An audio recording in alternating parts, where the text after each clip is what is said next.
Hi there, and welcome to the Witches Corner. The Witches Corner is where we talk about witches and ghosts and legends from all around Scotland, and perhaps the UK. Today's story is about the Pollokshaws witches, and this takes place in 1676 and 1677, where 6 people were found guilty of witchcraft. At this time, Sir George Maxwell was the laird of the Pollokshaws estate, and he was an avid witch hunter. He did not like witches at all. Just didn't like them. Wanted them all to burn. But also, in 1676, a young girl or woman, I don't really know her age, I couldn't really find that.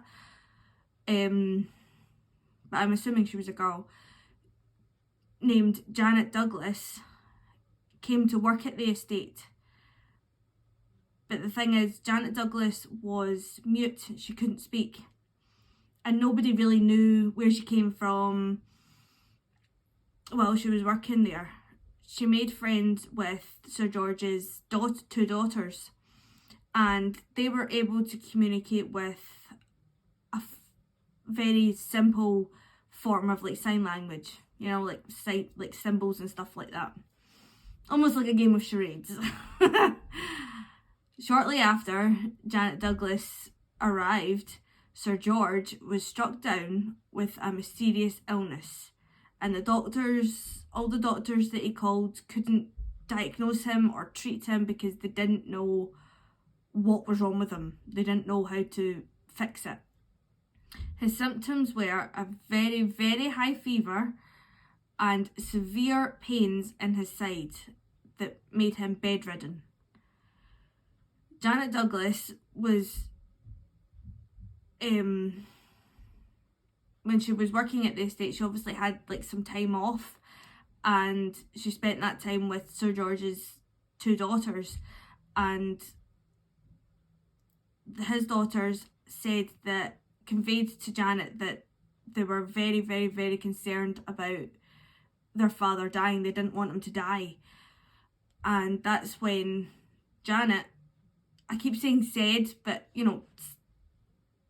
conveyed to them that she knew what was wrong with George and who was causing it. Janet said that a woman named Janet Matthew, so she was Janet Douglas and she was blaming a woman named Janet Matthew. She said that Janet had made a wax figure in the likeness of Sir George, almost like a voodoo doll, and had stuck pins into the figure, and that's why Sir George was feeling severe pains in his side. The daughters kind of didn't believe her. They did and they didn't at the same time. So just to humour, Janet Douglas, they sent 2 servants with her to Janet Matthew's house to find this mysterious wax figure. When Janet arrived at the house, she quickly found the wax figure where she said that it would be. And to everyone's surprise there, when she took out the wax figure, it had pins in it, exactly where Sir George's pain was. The Janet Matthew, the woman who was meant to have made this doll, was taken into custody, was taken to jail, and the wax figure was taken to Sir George. Janet Matthew denied these charges.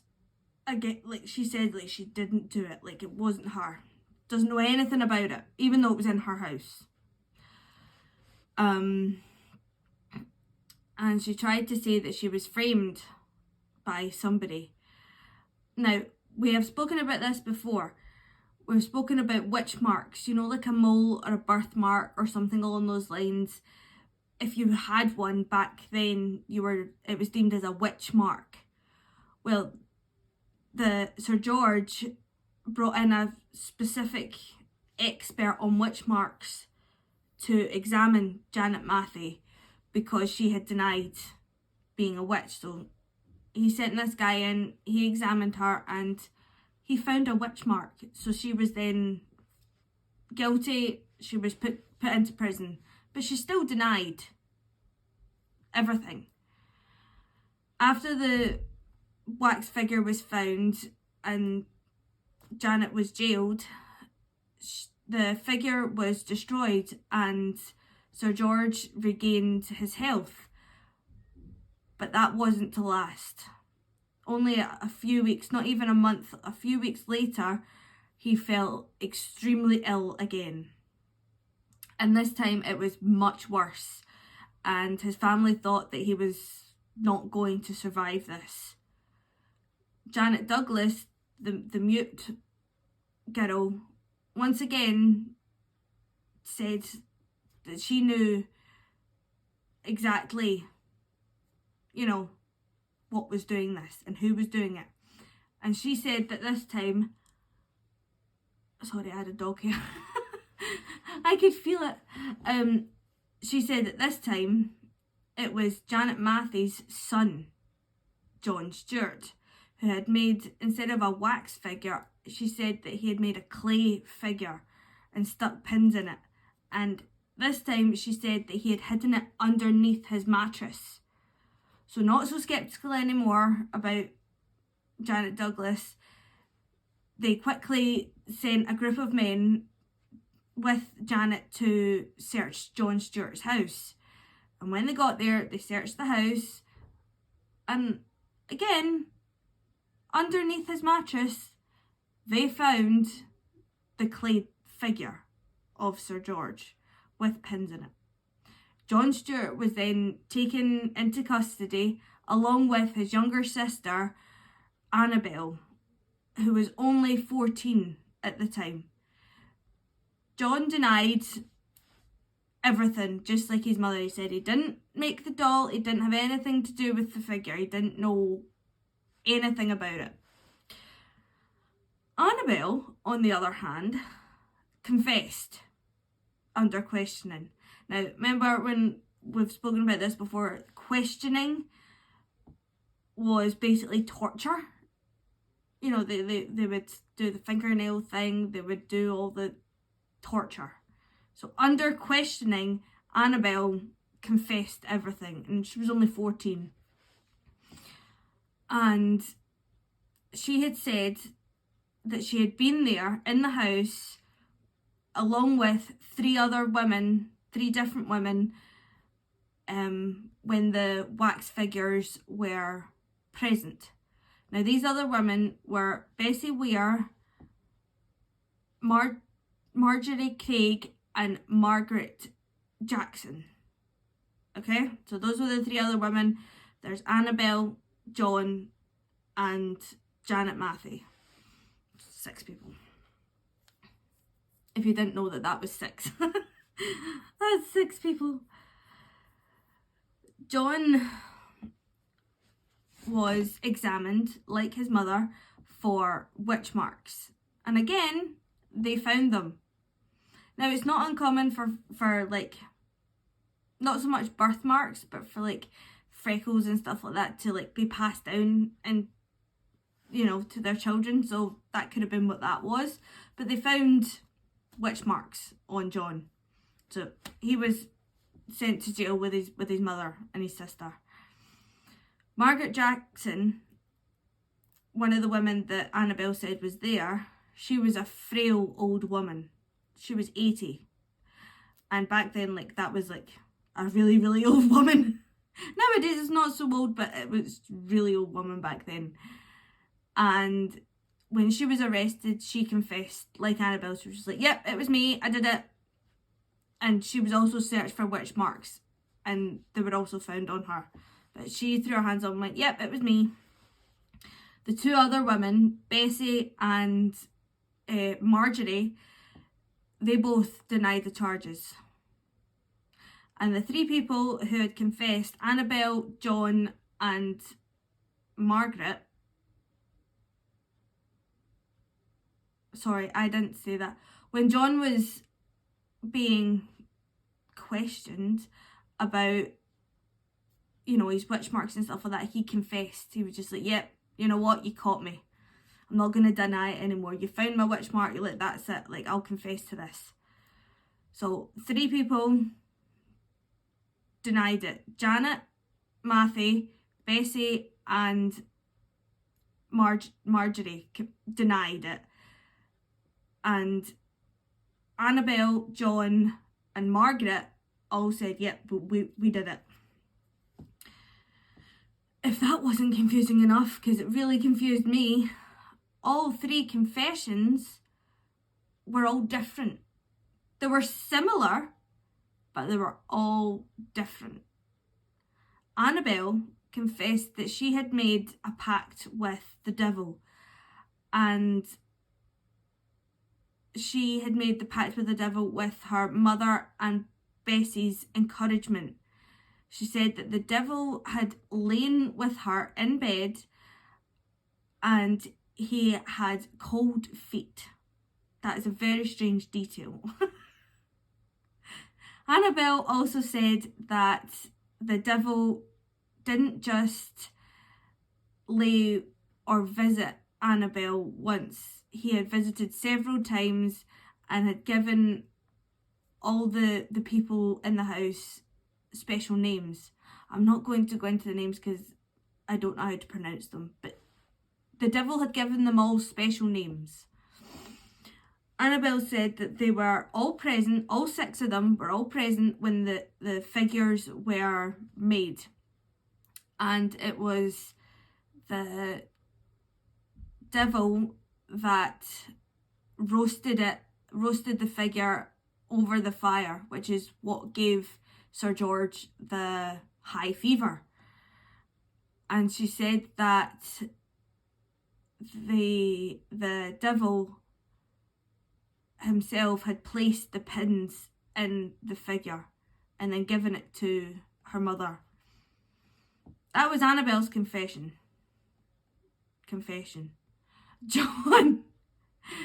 John's confession was that he had made a pact with the devil as well, and that he had been awoken by this strange dark man. He said that the devil was the devil had urged him to renounce his baptism, and John did that.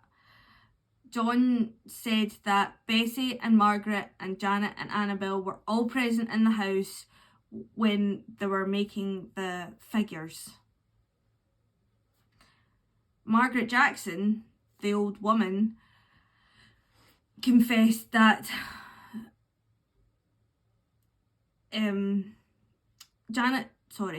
try that again. I still can't read my handwriting. Try that again. Margaret's confession, now she was the old woman, her confession was almost a mixture of Annabelle's and John's confessions. It was a mixture between the 2 of them. She said that she had renounced her baptism over 40 years ago, and she said that she was there for both the figures being made, and the night before they had been made,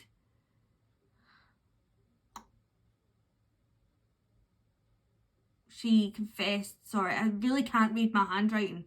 Like, I really have a hard time reading my handwriting. No.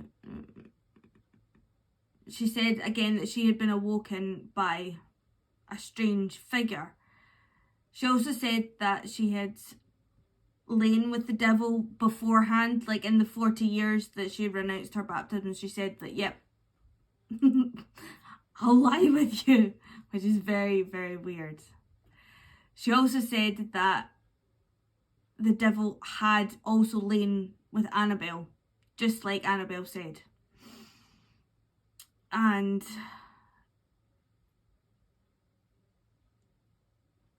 the case, right, that was all the confessions. So Margaret, Annabelle and John's confessions, that was them. Moving on. Moving on.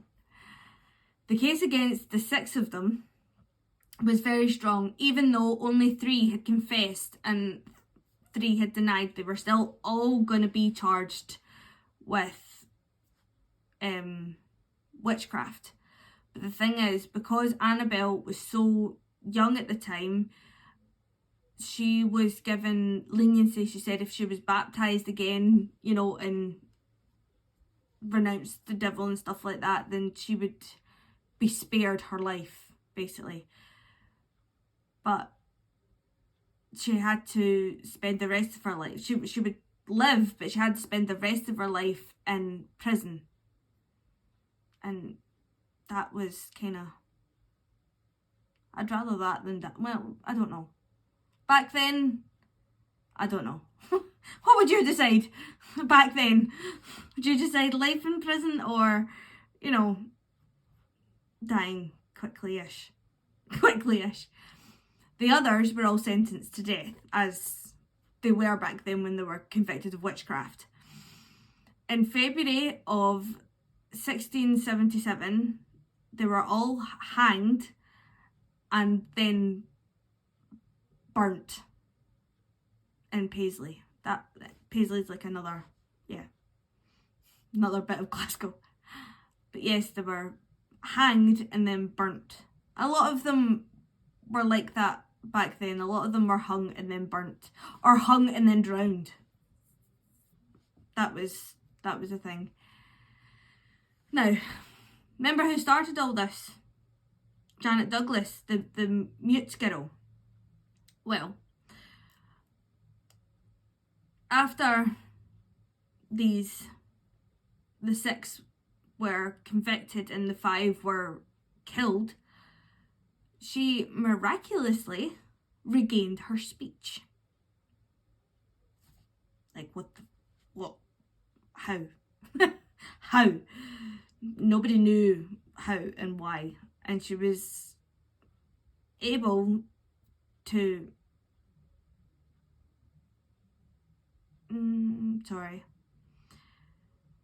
She was able to speak again and communicate again properly. A few people found this very strange, and I found it very, very strange. And they tried to say that Janet Douglas was a witch herself, and she denied that. She said that she knew it was them because she had been given visions of the devil with them making the wax figures. That's how she knew. We'll never really know the cause of her mutism. Was it all in her head, like a trauma? You know, when people go through trauma, they can go mute and then they regain it. Was it the fact that she had to lose her voice to get the visions to then take down these witches? I have no idea.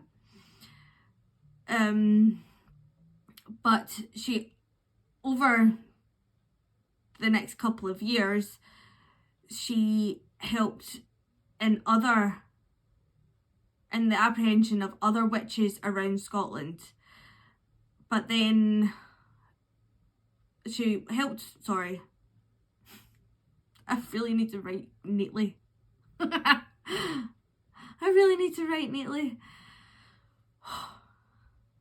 She helped in the apprehension of other witches in Dumbarton and in Stirling. This was before, after she had done that and got those witches killed, she was then taken to Edinburgh and banished from Scotland. Like, what the fuck? Like, why? You know? Like, was that because she was a witch and because she had helped get other witches, she was then just banished? Like Annabelle, like, she confessed and she was young, so she could just get sentenced to prison, not to death. Was it that? Or, I don't know. But yes. 6 people were found guilty of witchcraft. 5 of them died and 1 of them was in prison. and Janet Douglas was banished. So this was the story. Sorry, it was very all over the place. This is the story of the Pollokshaws witches. Hope you enjoy. Stay spooky.